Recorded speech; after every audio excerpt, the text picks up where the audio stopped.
Bonjour frères et sœurs, nous allons lire Galates chapitre 3. Galates chapitre 3. Justifié par la foi, non par la loi. Galates sans intelligence, qui vous a fasciné pour que vous n'obéissiez plus à la vérité, vous aux yeux de qui Jésus-Christ a été décrit comme crucifié. Voici seulement ce que je veux apprendre de vous. Est-ce en pratiquant les œuvres de la loi que vous avez reçu l'Esprit ou en écoutant l'Évangile avec foi? Manquez-vous à ce point de bon sens? Après avoir commencé par l'Esprit, voulez-vous maintenant finir par vos propres forces? Avez-vous tant souffert pour rien, si du moins c'est pour rien? Verset 5. Celui qui vous accorde l'Esprit et qui accomplit des miracles parmi vous, le fait-il donc parce que vous pratiquez les œuvres de la loi ou parce que vous écoutez avec foi? Tout comme Abraham eut confiance en Dieu et que cela lui fut compté comme justice, reconnaissez donc que ceux qui ont la foi, qui sont les fils d'Abraham. Or, l'Écriture prévoyait que Dieu considérait les non-juifs comme justes sur la base de la foi, et elle a d'avance annoncé cette bonne nouvelle à Abraham. Toutes les nations seront bénies en toi. Ainsi, ceux qui croient sont bénis avec Abraham le croyant. En effet, tous ceux qui dépendent des œuvres de la loi sont sous la malédiction, car il est écrit « Maudit soit tout homme qui ne reste pas fidèle à tout ce qui est écrit dans le livre de la loi pour le mettre en pratique. » De plus, il est évident que personne n'est déclaré juste devant Dieu dans le cadre de la loi, puisqu'il est dit « Le juste vivra par la foi ». Verset 12. Or, la loi ne s'appuie pas sur la foi. Elle dit au contraire, l'homme qui mettra ses règles en pratique vivra par elles. Christ nous a rachetés de la malédiction de la loi, devenant malédiction pour nous, puisqu'il est écrit, tout homme pendu au bois est maudit. C'est ainsi qu'en Jésus-Christ, la bénédiction d'Abraham touche aussi les non-juifs et que nous recevons par la foi l'Esprit qui avait été promis.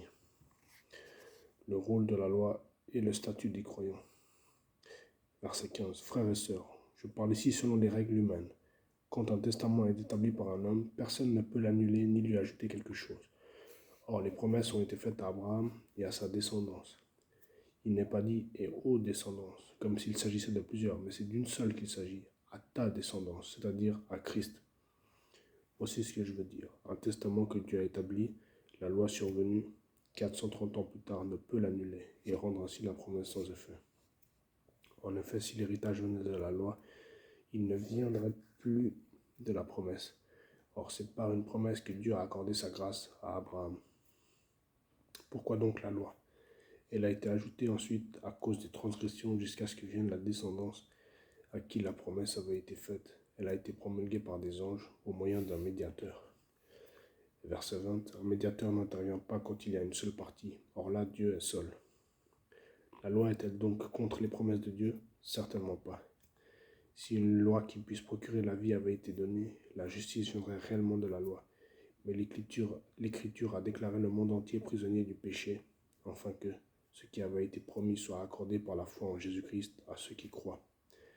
Verset 23. Avant que la foi vienne, nous étions prisonniers sous la garde de la loi, en vue de la foi, qui devait être révélée.